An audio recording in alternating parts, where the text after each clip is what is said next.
When looking at Syracuse's zone, one important concept is important to note. When the offense swings the ball to the wing, the forward is responsible to close out, but then bump back down once the guard gets close.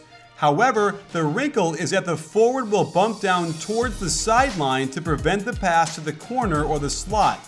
The problem is, when the forward comes out that far and gets out of position towards the sideline like this, if and when the pass gets through, the zone can be collapsed with dribble penetration, and a myriad of options open up to the offense.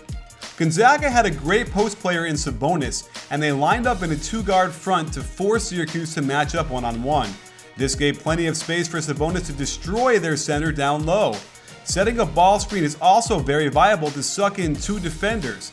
Gonzaga used a shooter to ball screen, then pop to the three-point line. This drew their forward out, and Gonzaga smartly had a player in the strong side corner to fill the gap. Unfortunately, it takes him forever to gather and shoot, and Syracuse erases the shot. Now Gonzaga went to a one-man front, and this was a bit strange, having a double weak side screen in the center when the forward was just waiting there to pick up the cutter. However, one of the keys to attacking the zone is with a freeze dribble to suck in two defenders, then kicking it to the open teammate. They get the closeout, then bump from the forward, and the baseline is completely wide open again. He's got his choice of good shots along the perimeter, and this is a good look, they just couldn't knock it down. When you have a great low post scorer, the quicker you can attack, the better. Terrible position by the weak side forward, he can't offer any help on a mismatch down low. Another inside ball screen to a pop, this forces another closeout by the forward and a one-on-one opportunity deep in the post, but the pass is off target and the rest of this possession is thrown off. The zone likes to double team in the slot, with the guard taking away the easy pass back to the wing and the other two players forming the L around the double team.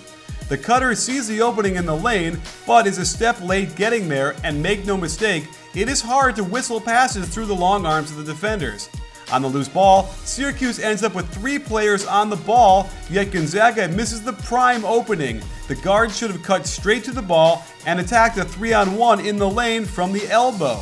Instead, the pass is slow getting to Sabonis, he is slow getting it to his teammate for the layup, and after all of that, they still get a wide open three, just can't knock it down. This time they do the pick and pop to the left, but without the left corner filled, Gonzaga misses a freeze dribble into low post entry to Wiltshire. But they get two freeze dribbles, and Wiltshire releasing to the free throw line for a short shot. Again, the quicker you can attack the zone, the better, and here's another example. By having the left wing filled, the strong side forward has to come up to guard him while the guard is occupied with the ball. It allows another duck in by Sabonis and an easy score. Another effective move is the dribble over pass back, and Wiltshire shows how he can shift the zone towards the left, then throw the ball back to the right side. They're trying to get the weak side forward to come up high and give Sabonis a one-on-one in the low post. Syracuse's guards get over in time to allow the forward to sink back, and Gonzaga flows back into a 1-3-1 alignment with Wiltshire trying to find the soft spot in the high post. And another freeze dribble catches the left forward way up at the three-point line and sucks the center in, leaving Sabonis wide open on the baseline. On a simple swing pass to the right baseline, they cut Wiltshire across to the corner, and Gonzaga wants to pick on the right forward. Dribble over pass back forces the forward to make a decision, close out on the ball or watch the corner, and it ends up opening an easy pass for yet another one-on-one in the low post and layup. The slot is a key area to be in versus the zone because you've got a lot of options. On a simple swing pass, Gonzaga knows the forward is closing to the wing, and it's an easy pass to the corner for a wide open shot. But zones are also vulnerable to offensive rebounds since Sabonis had inside position on the weak side the moment the shot is taken.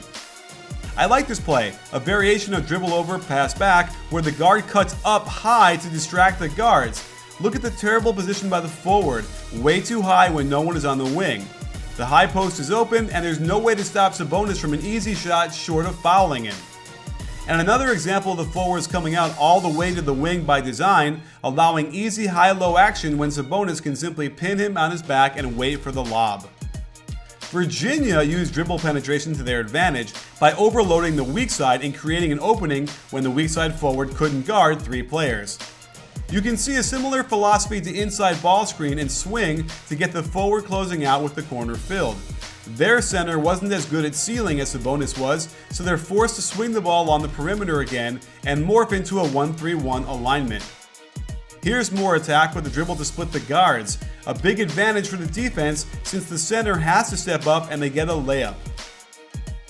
1-3-1 again on the out of bounds play, and a simple high-low when both guards come up way too high and their forward is above the 3-point line. It's a 2-on-1 in the lane for another layup.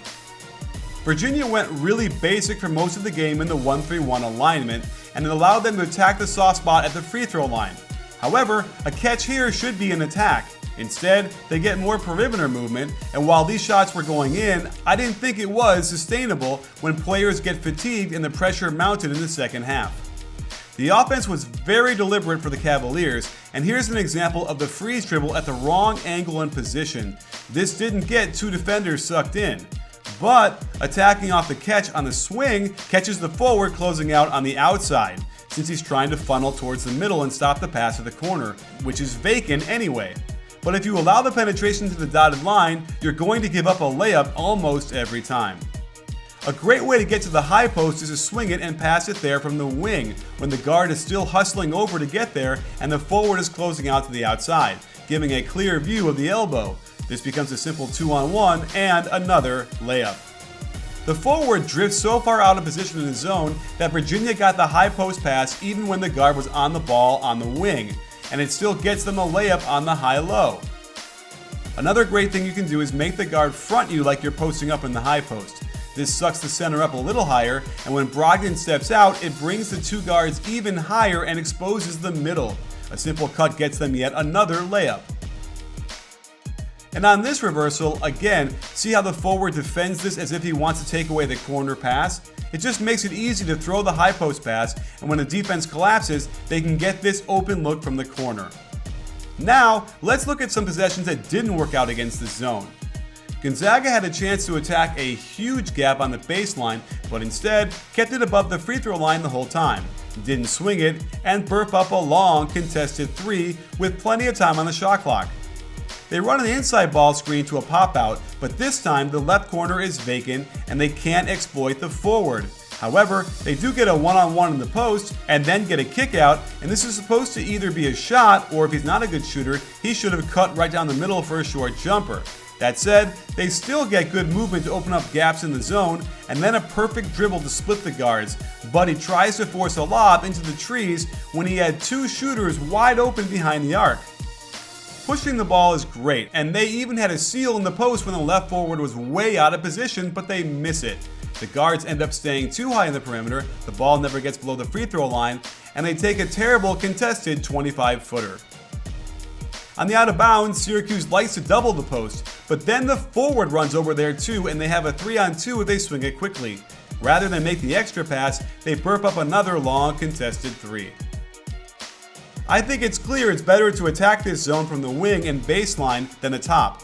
Even though they get a good duck in and pass to Sabonis, since it was from the top of the key, the forward was already in position to step in and take this charge. Moving to Virginia's struggles, here's their very basic 1-3-1 zone offense. The ball never gets below the free throw line, the pace is very deliberate, and they end up getting a contested three from 26 feet. I didn't think this was sustainable then, and it proved true.